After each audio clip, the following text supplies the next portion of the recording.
Electronic cigarettes are just another form of what we call e-waste, or electronic waste.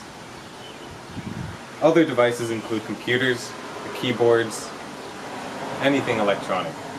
It's estimated that 50 million tons of e-waste is discarded every and each year. Social and economic trends such as planned obsolescence makes things that we buy more and more useless, causing us to discard more and more electronics, just like an empty jewel pod. Hi, I'm Ahmad, and today let's talk about electronic waste in greater detail. As mentioned before, we discard a lot of our obsolete technology. Phones keep updating, and everything behind is going to be useless in probably about 2 years, maybe less, who knows. The point is, we keep throwing it out, and it doesn't really always get refurbished or recycled, which is a better alternative. E-waste is comprised of 60 or more elements, and most of them are hazardous to the environment when handled in careless ways. Take a look at this graph.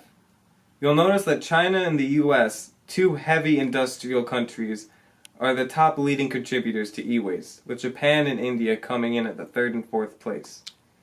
You'll notice that China has 7.6 million tons and the United States has 6.3 million tons, seeming that we are the two biggest electronic giants, at least according to the graph depicting right there. Waste. Yeah, right there. The graph right there. Well, now we're back outside to look at my soil in my front yard. My front yard soil has been very, very polluted due to my own ignorance. It's all dark and it's kind of pretty hard. There's kind of spots of blue and green where I don't think it's supposed to be.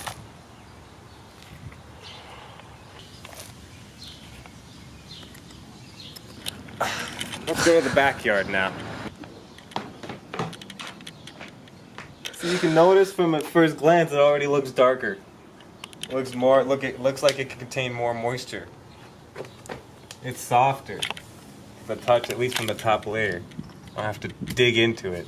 Get some of that good stuff. Now look at these 2 cups of soil and guess which one's which. Which one did I contaminate with all of my pollutant, tobacco, and e-waste? This soil right here is much darker, softer to the touch. It even looked like it would retain more nutrients better. And this is more coarse. It kind of felt like sand almost. These 2 soils are different, obviously. This one's polluted. Potential hazards include the toxification of groundwater due to the disposal of cathode ray tubes found in many of our products using screens. Another potential hazard includes the desoldering process.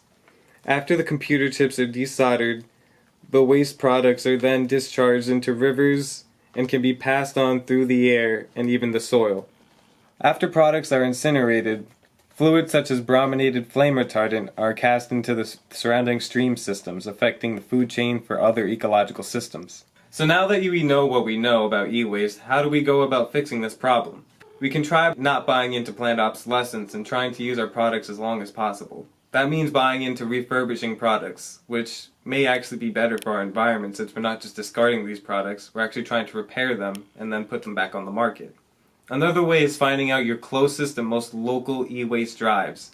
These are local drives where you can separate your e-waste and give them to the right treatment facility. Another way we can try and help the environment is by educating the community about the potential hazards of e-waste.